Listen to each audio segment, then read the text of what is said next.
Representative Issa.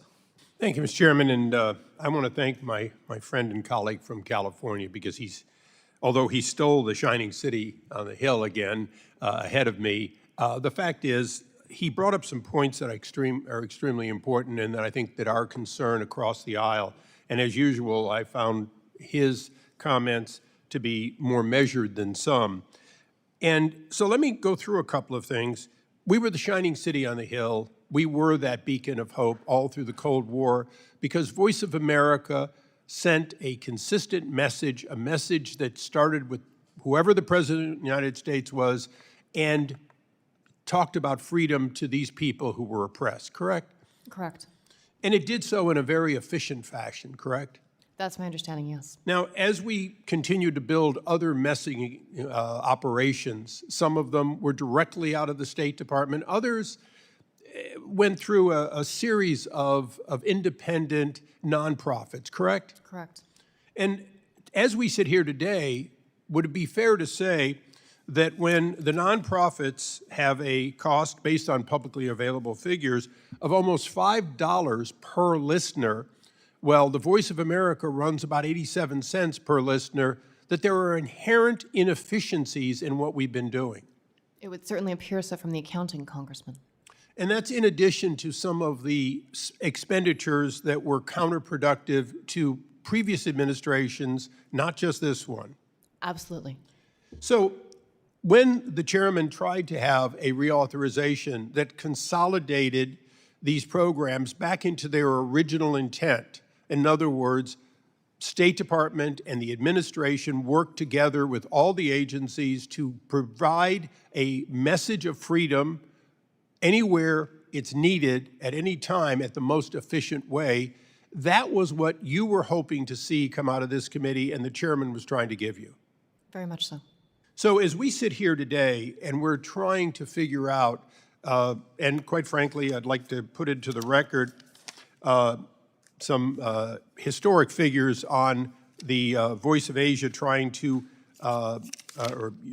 Voice of Asia trying to sell off all of their equipment because they could, although they were thwarted from it after it became public. Without objection, thank you. The fact is, bringing together these messages so that whether it's Cuba or Venezuela, whether or not maybe the message to Venezuela changed in the last few weeks, but the money is still there to shift it, would be one of the advantages of it being under a consolidated authority.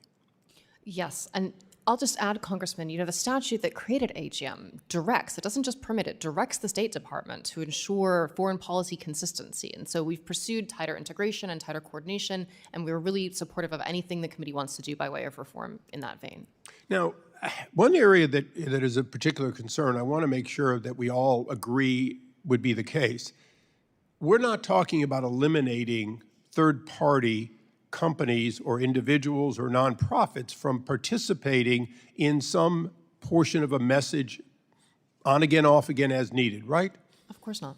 So the idea that we're trying to get rid of grantees isn't the case, but let's ask the basic question. Do we need to have a large money grantee who is not accountable as to who they hire, how they hire them, whether they hire them, whether or not they spend the money, or do we need to have targeted, independent operators, maybe as much as an individual reporter who's working for us? A core principle of my grant making is that every single dollar has to be accountable. So whether that's accomplished in the grant agreement or some other oversight mechanism, every single dollar I spend, whether I spend it or a grantee spends it, was taken from an American taxpayer who didn't want to forfeit that dollar. She had to forfeit it to the government. So I have to use that dollar well, and that means accountability. So let me just close by asking a question that I think everyone needs to understand because I believe it to be true.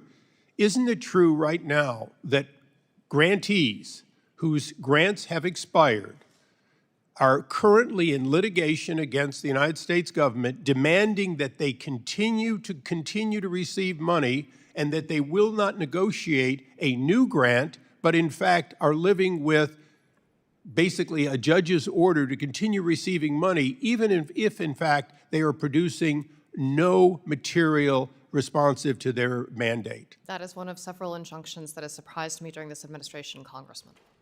So, Mr. Chairman, I appreciate the time, and I would simply say that we need to move forward to empower that money be well spent, and I think we see the path, and it was the path you had in your authorization bill, and I yield back. Thank you, Representative Issa, and we will continue with the